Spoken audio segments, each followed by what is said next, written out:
This is American Real, where we aim to inspire, empower, and enlighten you through the stories of our guests.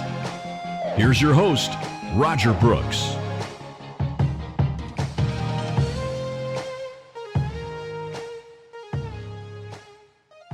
People might be somewhat set in their ways or want to do it their way because they are entrepreneurs. How have you been able to bring that into a business where you could actually help entrepreneurs? The key again for me is to come back and listen. If you can ask someone the question, what are you trying to achieve? Quite often a lot of people really struggle just to articulate what their vision is. When you can help someone get to that point of saying, okay, these are your goals, this is your vision, this is your purpose, then from there I'm able to work it all backwards, saying, okay, what are the steps that we're going to take in order to help you achieve that? And I've no accountability. I don't take on any responsibility for their life, their achievements, but I step into the space of supporting them, just believing in them, just respecting them, giving them somewhere that they feel that they can feel confident, that they can trust someone to talk to and not be judged.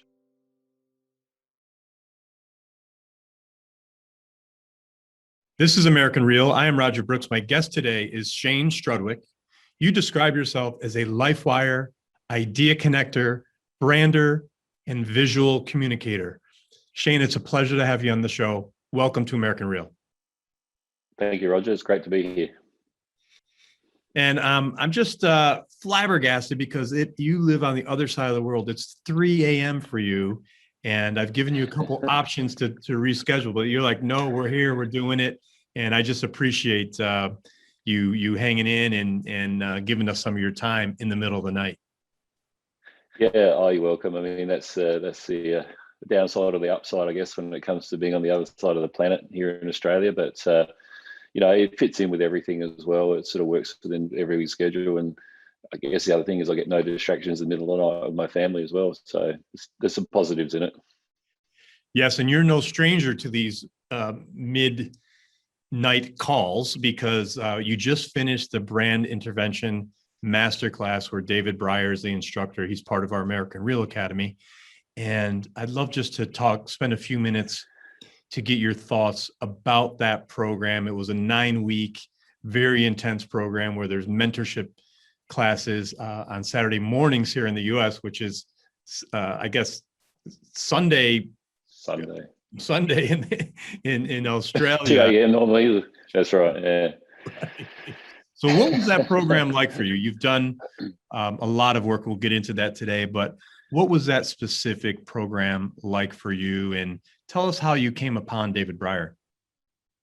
The program itself was fantastic, but I guess my experience with David, first of all, was just online, primarily through LinkedIn. Was my original contact. So I started to follow David's work a few years ago. I mean, my background is actually in design and visual communication. It has been for over 30 years. So I already had an affinity, and it's actually really interesting trying to find people in that digital space who are not only experts, but have real life experience, real commercial application to what they talk about as well. And that's actually, they're like hen's teeth to me in many ways, because there's a lot of people who they'll talk about branding in a sense, but David actually communicates in a way that it has a real commercial value. It has real tangible connection. It has a real effect, if you know what I mean. So there's the theory, but there's the practice. And I'm a really practical kind of person. It's like, okay, you've told me the theory. What does that look like in the real world? So following David's work for a fair while, and then I bought a couple of his books over a period of time, which were actually not very easy to get here in Australia. So particularly his last one, Brand Intervention, I had to get that shipped through the US and things like that. And when I got that, it was just fantastic the way he communicated it. And I guess when the Masterclass came up around through LinkedIn primarily, I saw it, I sort of thought to myself, you know what, as much as I got a lot of experience, I think continually learning, professional development is necessary. And there was no one else talking about the kind of things David was talking about. And it was a bit of a no-brainer for me. I'm going, you know what, tapping into this would make plenty of sense. So my only downside was the very early starts every Sunday morning. So yeah, it was brilliant. Yeah. And you were certainly committed. David talks about branding, the definition of branding being the art of differentiation. How does that compare to your experience? And does it fit right in there? Did it hone it in a little bit more about what, because you've been doing this for a long time yourself? It did. I think what David did was, quite often a lot of people in design and things like that, they'll get focused on the art, the visual components and these other things. And the differentiation point and the way the process went from David's perspective on the branding really did laser target lots of things for me. It took all the skills and knowledge that I had, and it actually gave me a really delineated process on how to help define branding. So the differentiation is just now part of my vocab. Like it's just becomes when I'm talking to my own clients and even myself, is now how we different. And so having that simple level of communication question actually makes a major difference, because questions are the answers, aren't they, ultimately? And that's just really, it's the fundamental question when it comes to branding. So it's made a major difference, and it's sharpened my skills a lot better too. Awesome. You and I have certainly several things in common. One of them is, which you may not know, we were both born in 1969, which is pretty cool. And we both love photography. I took photography going back to high school, and it's always been a part of me, even though I didn't focus on it as a career. I utilize that as a tool in virtually everything I've done. But you are super good at your craft. I had a chance to look at your work on your website. Just some amazing photos. One that stood out in particular is the one where the camera was on the ground and you were standing above the camera and the World Trade Center was in the backdrop. I'd love if you could tell us a little bit about that moment. Then we'll get into your trip in 1999. But that really caught my eye. Thank you. Yeah, actually, it's one of my favorite images as well. It's there's a starkness and a simpleness about it, but to sort of structure that space, that trip, when I got to New York, when I especially went down to the World Trade area, the plaza and things like that, it was just like a ghost town. It was really strange, actually. It was quite eerie. I mean, it was a middle of a working day. And when I was sort of in the plaza, just looking around, there was just a few scattered people, but knowing that there's thousands of people in these buildings. And I just thought to myself, how do I sort of capture this moment? Because you can't photograph something so tall in such a tight space. And I thought, well, it was a selfie before selfies were a thing, really, back in the day, because it's on the old film camera, and then set the timer and do everything else like that. So I thought, I didn't really have a flash on me. I thought, you know what, the silhouette was just the perfect way to sort of summarize it. So I just literally put it down and got the shot, and I was very happy with it. Yeah, it was especially quite poignant, because obviously what happened, not long after that, it was quite a special memory to sort of think back on too. So yeah, no doubt. Good trip though. What were you thinking about on September 11th, 2001? Well, I explicitly still remember hearing about it, because I was here in Australia when it happened. I was at that particular time, I was actually driving out to see a new accountant, and I just had a newborn. My eldest son now, Darcy, he's 20 now, I think. So he was only a few months old, and it was like time stopped. It just didn't seem real. As much as America is so far away from us, we're still so closely connected as culturally, as countries, as friends. And I've visited there a lot. I've lived there for a year. It's like it hits at home. So I get a bit emotional just thinking about it now. It's just, unfathomable what happened, and just really sad. It's just sad, on so many things. I mean, life is like that, but these things don't need to happen as well. So we were really moved in Australia by that, and shocked at the same time. So yeah, it's very crystal clear. I knew exactly, still visualize it, where I was driving, where I was, and everything else like that. So it stayed with me forever. And that image, is obviously, with me being there, made a major difference to that emotionally too. Yeah. Have you had a chance to talk to your kids, your friends about that whole experience of being there on that, as we call it, sacred ground, actually, because so many people tragically lost their lives that day? Yeah, we do talk about, obviously, when the anniversary particularly comes up, because it's around near my wedding anniversary as well. So it's just always close to home. I haven't yet experienced going back to New York to see the memorial since then. That's on one of my to-do lists. Imagine the whole landscape has completely transformed from the last time I was there when I got that image. And yeah, it does come up. It comes up in our media now and then as well. And it's probably the day that really the world changed in many ways. And yes, we took life in a different way. It seems to be happening more and more regularly now. But yeah, we do talk about it occasionally here in Australia, and it's not something that we take lightly. That's for sure. Yeah, and that trip of 1999 that you had was certainly, from what I read, probably the turning point in your life. Yeah. Because you had taken a trip down to Mexico. I believe your wife had flown home at that point, and you stayed. That's correct. Yeah. So at that point in my life, I was nearly 30 years old, and you just get into different stages. Things. I was literally just cruising along in life, and I had a good career. I was doing my design work, and before I left Australia, I planned on working as a partner in the business, in the design business. So I thought, okay, this will be my last swan song. It's ready for house, ready for kids, ready for everything else like that. Time to settle down and do my one last world trip kind of thing. So we went through Europe. We went to see a friend's wedding in Germany, and then I left my wife. She left from London, flew back to Australia, and then I went on to do. It was more of a personal journey to go. I'm a real major fan of your outback region, your deserts like Arizona, Utah, New Mexico. Just beautiful lands for photography. Plus the experience when you're out driving those things. I love desert landscapes. I just think they're so starkly beautiful. Yeah, you've got probably amongst the best in the world without doubt, I think. So yeah, I did my trip, and part of the little goal was get down to Tombstone, and then I thought I'd wander down to El Paso, and I thought, oh, well, I've got a day, I'll jump over the border, and went into Juarez, sorry. And then yeah, things changed from there really.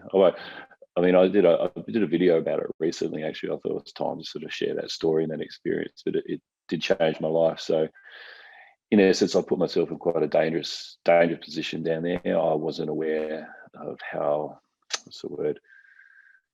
what the town was like. I didn't quite grasp how it's a dangerous territory in many ways. I mean, and so yeah, I met a local guy. He's sort of approaching me about different things, and I thought his English was good.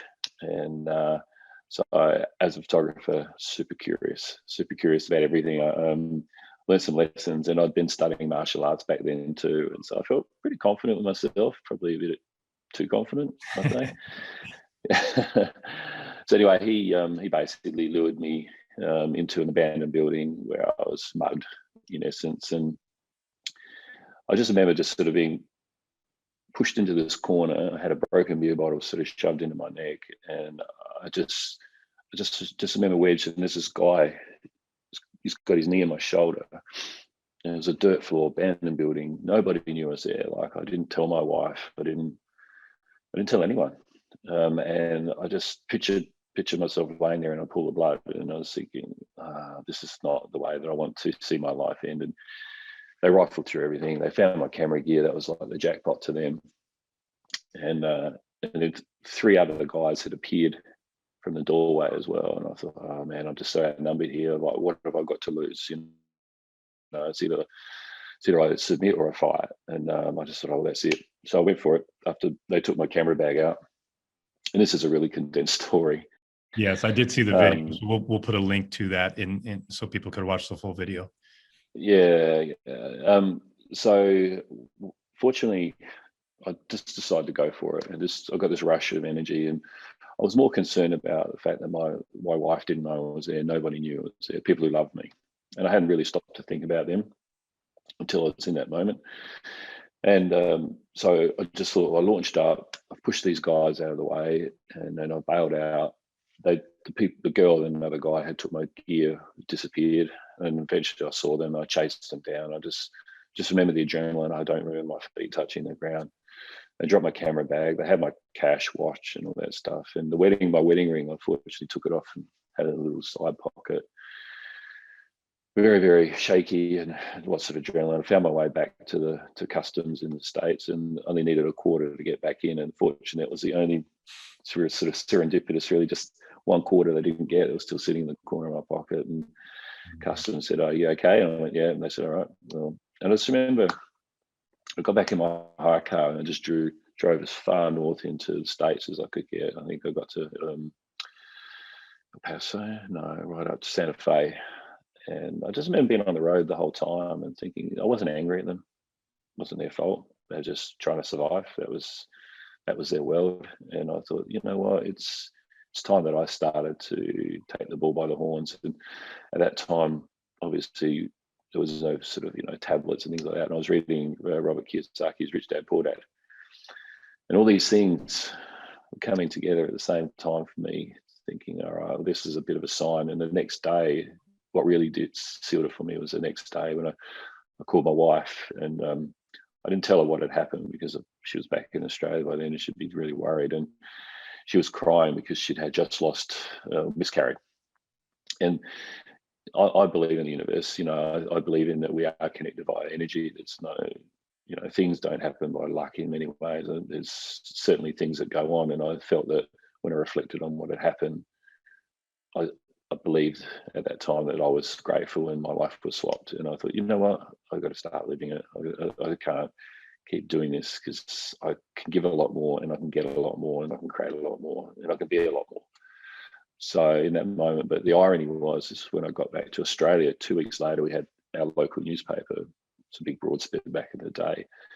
They had this town in there and they said they found a shallow grave of 150 foreigners and they were being used for organ trafficking.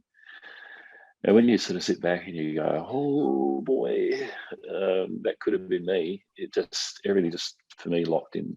It was like, okay, it's time. And so literally there's not a day that goes past that I don't sort of reflect on that and have gratitude for what I have appreciation. And yeah, when people complain about some small things and that, I don't judge them for it, but it just makes you think, you know what, it's time to keep moving and appreciating what you do have and being the best you can be as well. So everyone has their thing in life that potentially could happen to them. For me, all these things sort of fused at once, and it settled me down, got me focused. And then when I got back, the business that I had lined up with my previous job, they ended up saying, no, while you're away, we got somebody else in to take it. So that door had closed too. And it's just like, it was just a whole multitude of things that happened at once. And I just went, all right. And so then my entrepreneurial sort of day started from there. I had no idea what I was doing, but I said, all right, that's it, quitting the job and I'm starting.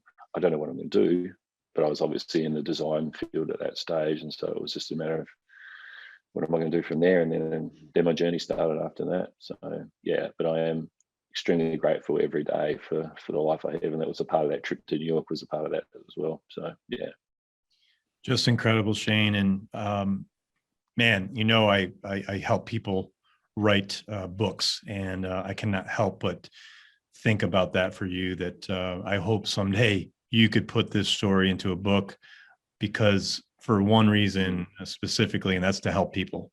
That story, I was glued to that video. I think it was about 18 minutes or so, but for every second of that video, because again, we have something in common. I went through something very similar, in fact, a couple of times, unfortunately, and it changes your perspective on life, and especially the fact that you saw in the newspaper that area was a place where they were doing trafficking for organs. I mean, that's hits as close to home as possible in a situation like that. Yeah. It sounds, very close to that's where that may have been going. You never really know for sure because until it actually happens, but everything was an indicator that it was going to happen. So yeah, I'd be interested to hear about your stories too one day, and they do change you. You just look at the world with a different pair of eyes, and yeah, I think the gratitude and the appreciation for what you do have makes a major difference to how you wake up. And I don't look at the small stuff anymore and worry about it. It's just not and I haven't for over 20 years since it's happened, and just be calm because, you're here I have the same, my wife doesn't like, I'm here for a good time, not a long time. As in life, universe is quite big, and where the planet's billions of years old, so I've got to make the most of it when I can. And so I live a fairly adventurous lifestyle at the same time. So yeah.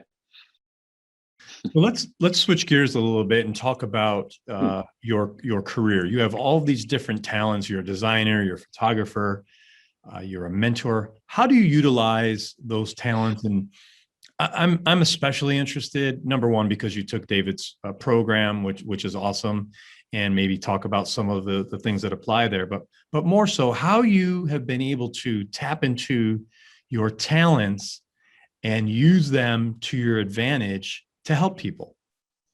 Yeah,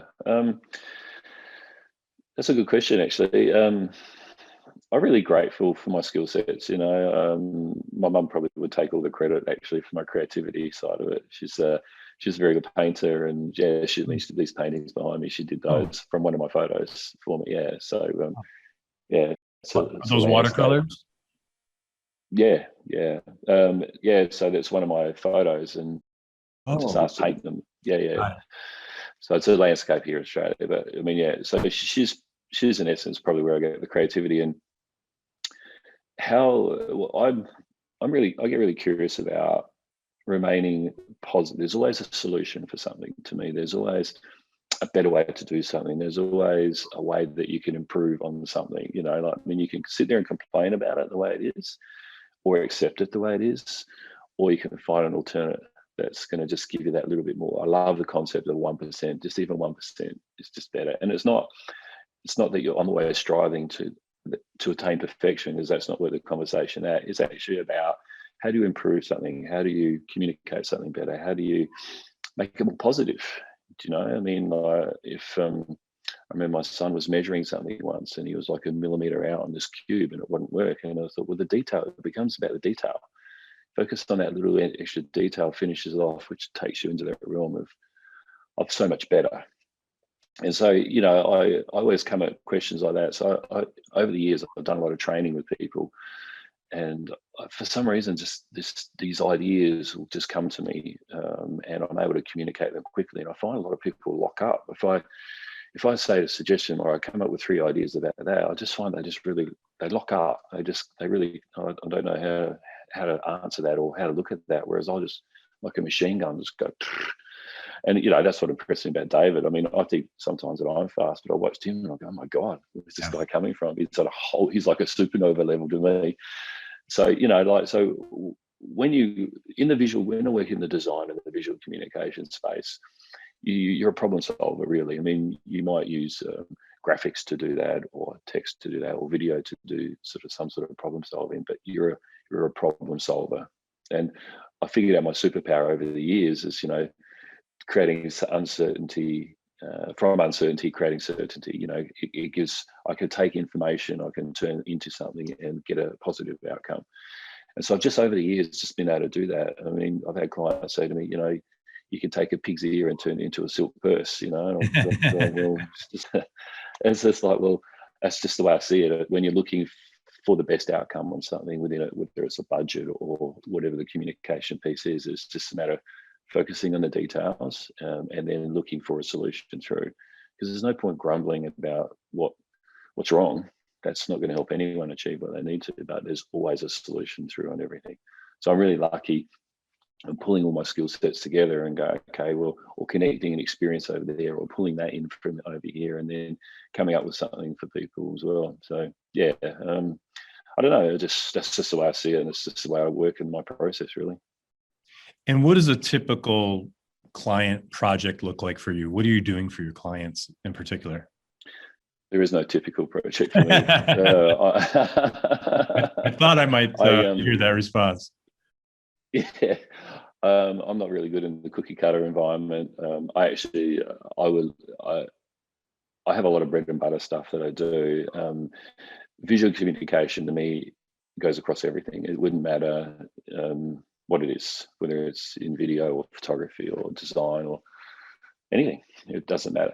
So quite often a client will just come to a fundamental, an e-newsletter, well, that's not much of an issue. So I help them reshape that, or some signage and display work, or obviously website, or whatever, book design, whatever, mentoring, consulting.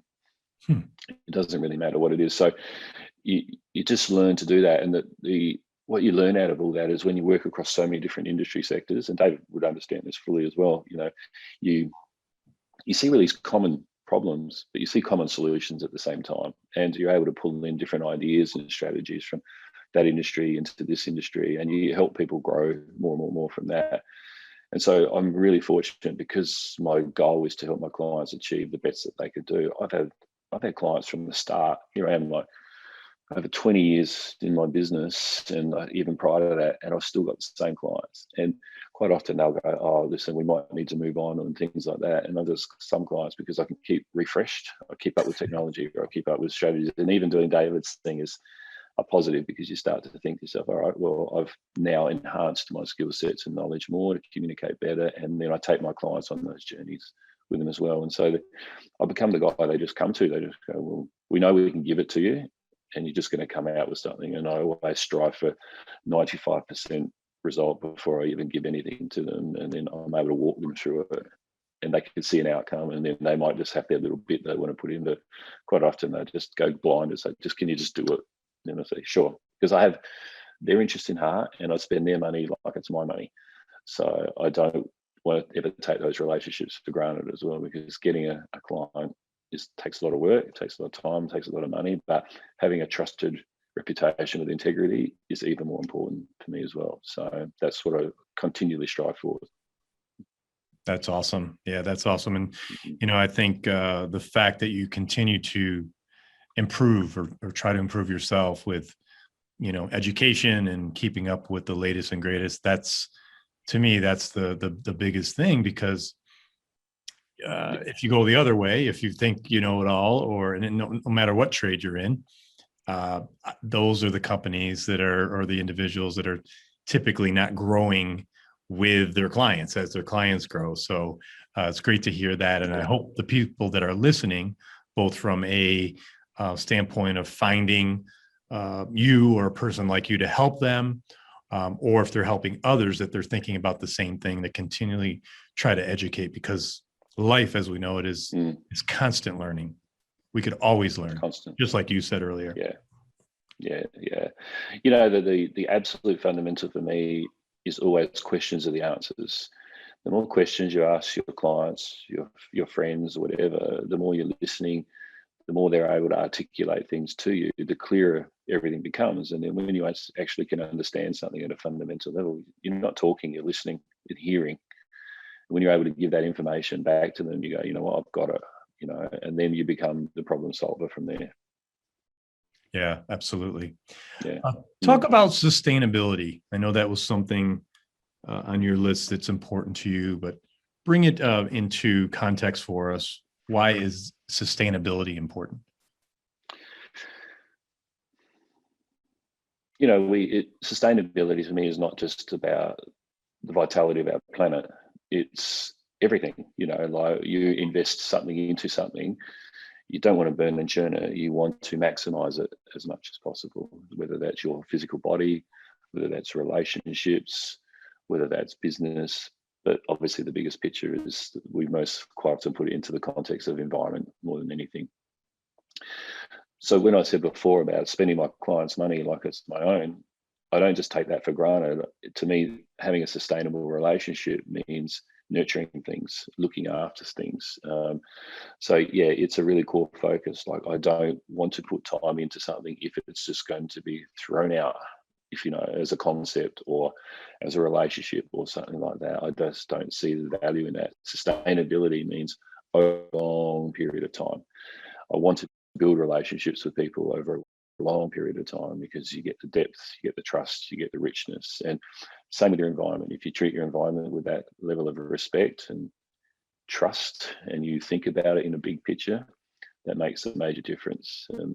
So like when you see things going on in the environment or in relationships that aren't sustainable, like say government spending, for example, unsustainable processes that go on in there, relationships violated, poor decision making, even raising my own kids. I make choices that are about sustainability for them into the future, not just about an immediate sort of process. It's like, okay, what are we thinking about when it comes to the big picture?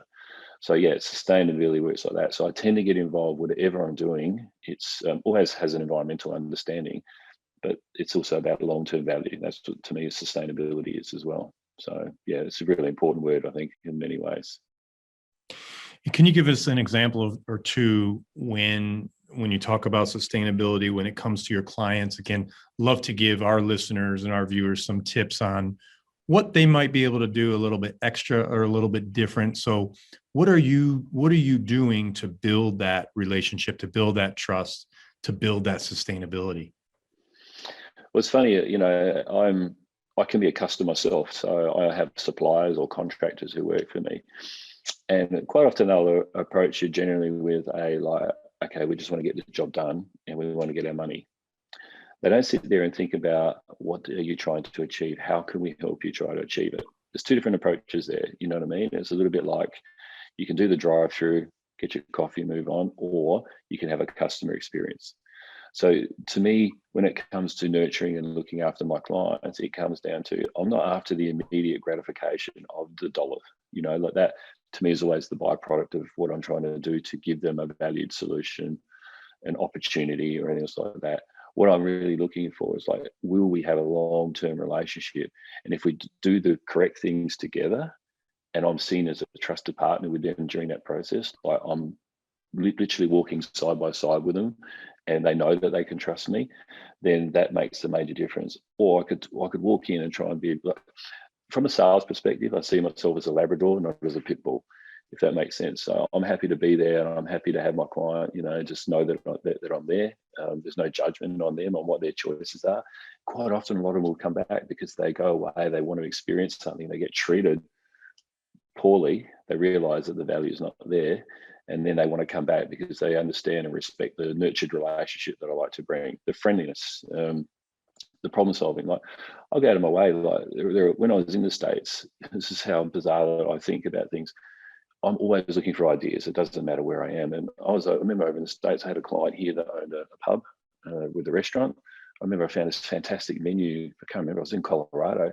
I asked the owner if I could keep it, and I brought it all the way back to give to him. That's how I think about for my clients. Saying, listen, this is a really good model on doing something. And I said, here you go. Let's see what we can do with this. And they appreciate that because it's considered a thought. It's probably like bringing your wife flowers randomly now and then. You're just thinking about them. And so go the extra mile. Just go the extra mile. Love that. Yeah. Wow, that is awesome.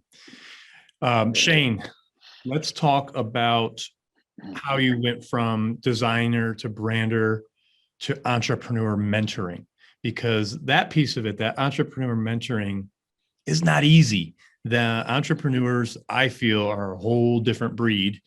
And I tend to think that people might be somewhat set in their ways or want to do it, do things their way because they are entrepreneurs. How successful are you there? And I have a feeling, I know, because of your traits and the goodness that you bring naturally to someone, but how have you been able to bring that into a business where you could actually help entrepreneurs? The key again for me is to come back and listen. If you can ask someone the question, what are you trying to achieve? That could be personal goals, life goals, business goals, whatever. And quite often, a lot of people really struggle just to articulate what their vision is. They really do struggle. And if you can help them achieve that, so I use a brand pyramid in order to help them figure out their base skill sets, features, their values, right up to the essence of who they are. When you can help someone get to that point of saying, okay, these are your goals, this is your vision, this is your purpose, then from there, I'm able to work it all backwards, saying, okay, what are the steps that we're going to take in order to help you achieve that? And I have no accountability. I don't take on any responsibility for their life, their achievements, but I step into the space of supporting them, just believing in them, just respecting them, giving them somewhere that they feel that they can feel confident that they can trust someone to talk to, not be judged. that, quite often a lot of people will struggle with personal issues or self-esteem and things like that. And if you can just sort of give yourself to them, not be responsible, I don't take it on, but like give yourself, I'm here for you. Just let me know. And you can therefore have really straight, respectful conversations with them. Quite often people just go, all right, I get what you're saying now, and you go from there. You're firm, not disrespectful, but you're helping them achieve what you need to achieve. Because the key is when you're talking to them is you're listening, you're taking information in, and then you bring that back up, pop it up over this side of the conversation. And then what happens is they start to see how slippery they are on themselves. They start to see how inconsistent they are. They start to see how they procrastinate on different things. And then when you hold them to account on their own conversation, then suddenly it narrows things down for them, and they start to get into that direction a lot quicker because they've got nowhere to go. It's their words. It's not my words, if you know what I mean. So Right. the key really is just, it's just listening to people, really listening and talking to them and bringing it up and showing them that level of respect, and never tell them anything, but it's always anecdotal conversations. It's always, I'm a really big one on probable future. What's a probable future if you do this? And let them visualize for themselves what they can see. And you go, okay, what's the probable future if you don't do that? Where will you be?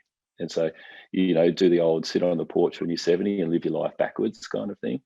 So, once you get people practicing their own visualization techniques, and you just help them, I guess, find that process with entrepreneurs, because they can be so easily distracted on what they're doing. And as you said, they can, they won't listen. Quite often that they will take the words in if you respect them and their space as well. Yeah. Why do you think it is that most people can't see things for themselves, for their own business? It takes someone else to come in and say, ask the right questions and then offer assistance. I see that almost every day, where it just seems so easy and obvious, but when it's right in, when we're trying to help ourselves, and I'm in the same boat. Like there's things I want to do that I believe I could help others do, but I have a hard time helping myself. Yeah. I've spent a lot of years doing a lot of personal development and trying to understand the subconscious mind, how it works, how human behavior works, how you look at yourself. The biggest thing that I've seen about a lot of people is the fact that they really struggle trusting there's a different way to do something, because they have a belief system that their way is the right way because that's all they do know. So in order to step outside of that view, it's like having all these pairs of glasses on. Okay, you're looking through all these glasses and they're all tinted by experiences. And so when you start to actually take those glasses off and you start to see life, because when you're born as a baby, you have nothing. You have some genetic values. You don't. I mean, you could take an Italian baby and land them in America. They'll be born in Italy, but they'll be speaking, American in no time at all, American English, or vice versa. So, when you're new, but what happens? A sense of his life, his experience get in the way, and you put these glasses on, they're all tinted, and they ultimately start to become your truth. And then the more you experience in life you get, the more you start to believe your own truth is the only truth. And so therefore you go, no, that must be like, because I've been hurt by that, and that I made a mistake there, so I've made a decision about that. And then what happens is you forget that, because that becomes the way you live your life. And so it's really hard to reflect on yourself until you learn to let go of that and go, you know what? My version is one version of 8 billion versions. There may be a different way that I can see this. Am I open enough to actually consider it and try it on? Do I trust that I can do that? Do I trust? So when you get back to that fundamental of trust, so if entrepreneurs get into a space, to me, this is where I see it anyway, if they get into a space where they start to trust that they could try something on, remove one of those pairs of glasses and say, okay, well, something that's happened in my life that's impacted me doesn't need to necessarily be my future. Then from there, they start to go, okay, I can be a bit more open about that, and a bit more open about that, and a bit more open about that. And then you start to see this 360-degree view of the world where everything is amazing because you're centered. You've removed a lot of those things because you're able to look at and reflect at things in a very different way. You look at them in the purest possible way you can look at them. So that's what it takes. It takes trust. and knowing on the other side that you're going to be safe. It's just your point of view, like it's just your point of view. There's nothing else to it. So that's the way I see it anyway. Yeah. Tell us a little bit about your upbringing. Where were you born, raised, and how did you get where you are right now? Yeah, I had a pretty average upbringing. So I'm born in Adelaide, here in South Australia, northern suburbs.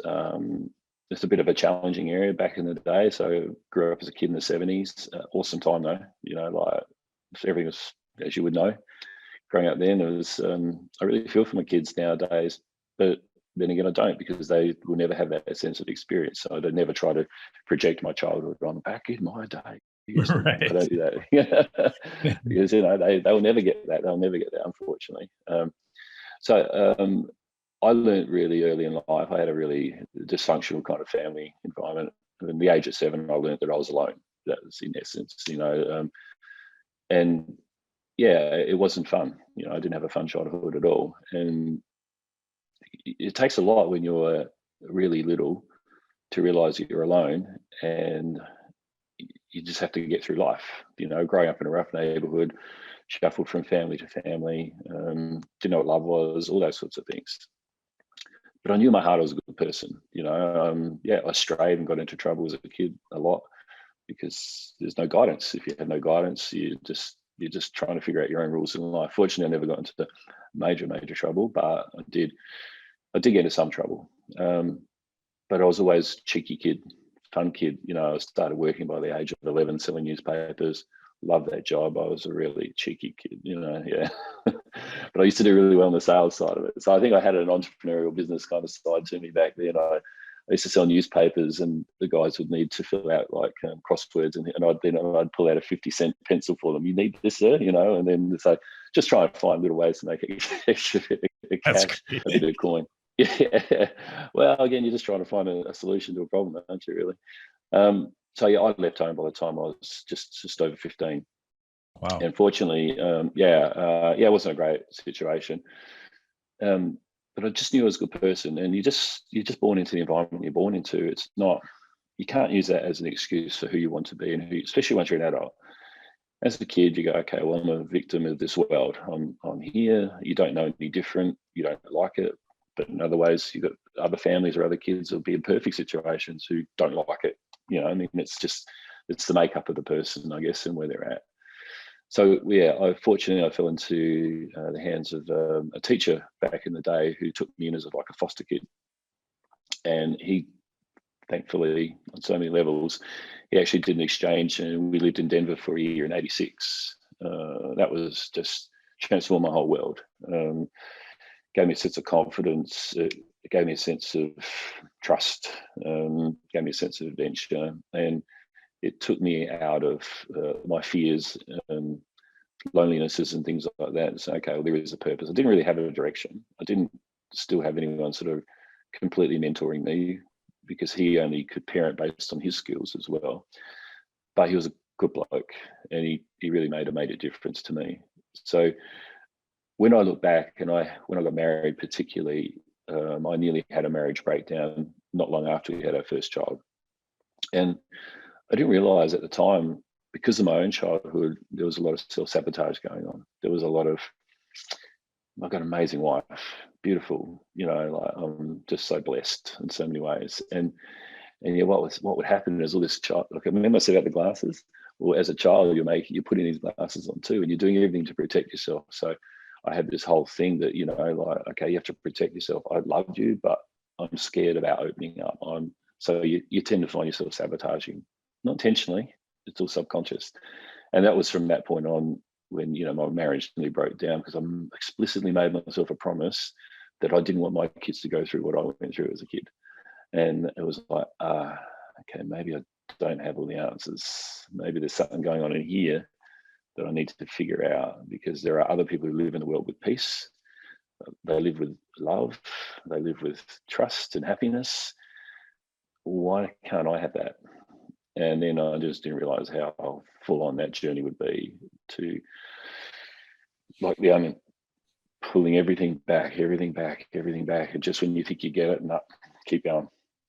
it's a very complex process, but if you're prepared to get to that trust down the track, you'll everything you want, it just exists in front of you. You're the same person, but the way you see the world is really different.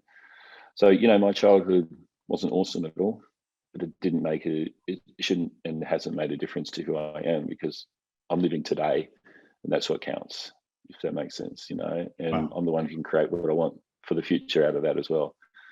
Whereas, I've seen other people turn themselves into victims, or just not be nice people, and they've used that as a reason, but it's not a valid reason at all. So yeah.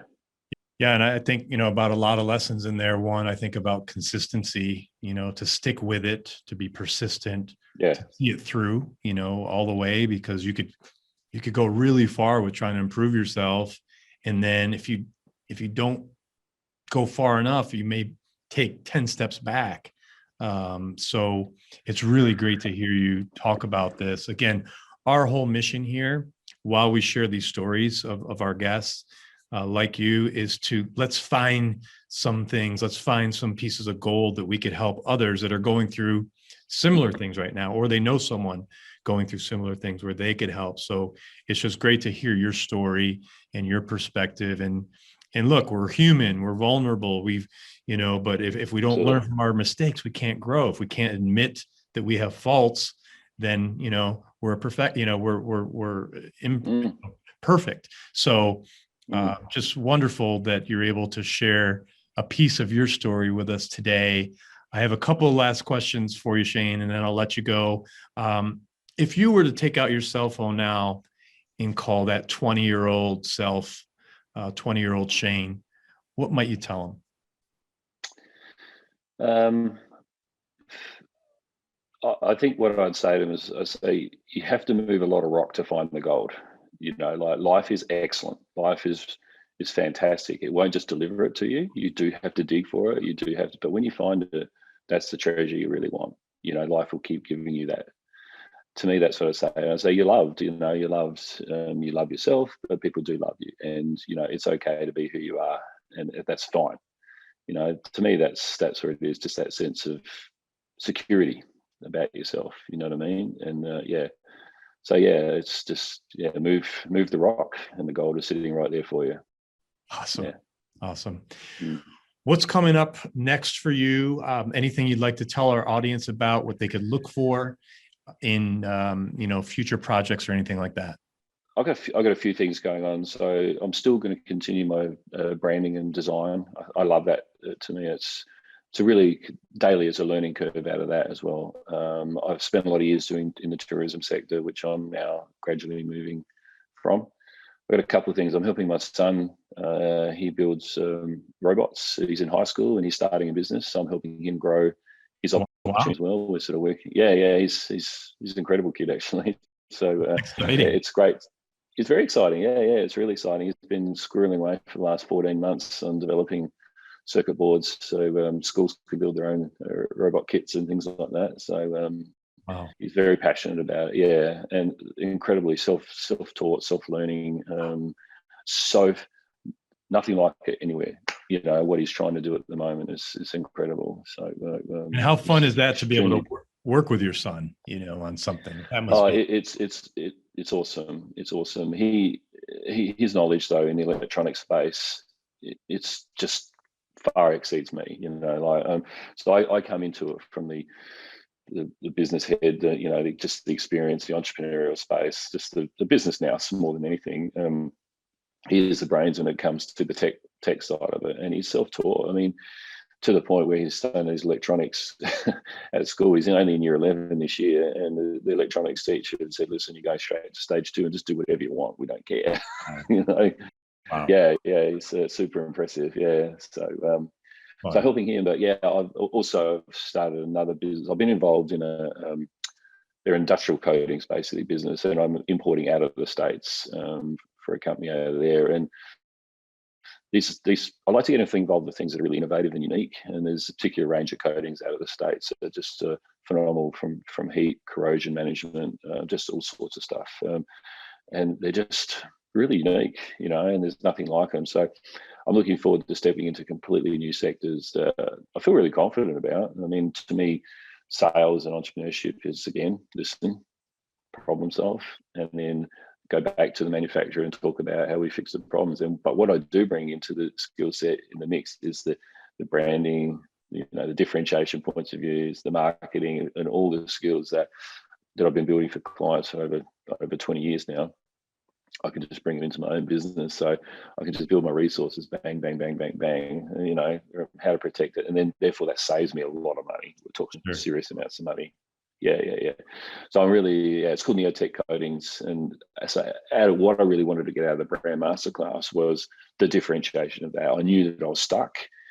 You're talking before about entrepreneurs, they're in their own business and tripping over themselves. I knew I needed some accountability, and I knew I needed some space in order to allow myself to work through what I needed to do on my end as well. And couldn't really find anyone that I needed, and David was the man, So awesome. it was phenomenal, and he was always completely open to me just asking him a few questions. And I love the way he just kept giving everything of himself in order to help everyone achieve what they needed to. He didn't ever hold back. And I think you might have mentioned, I took a lot of those lessons and those conversations we had, and I converted them to MP3s, and they're on my playlist in the car, even in bed. I just continually just keep listening to those conversations, and that information just keeps going in more and more and more. It's a continual conversation for me. Quite often when you learn, you might remember 5%, 10% if you're lucky. Right.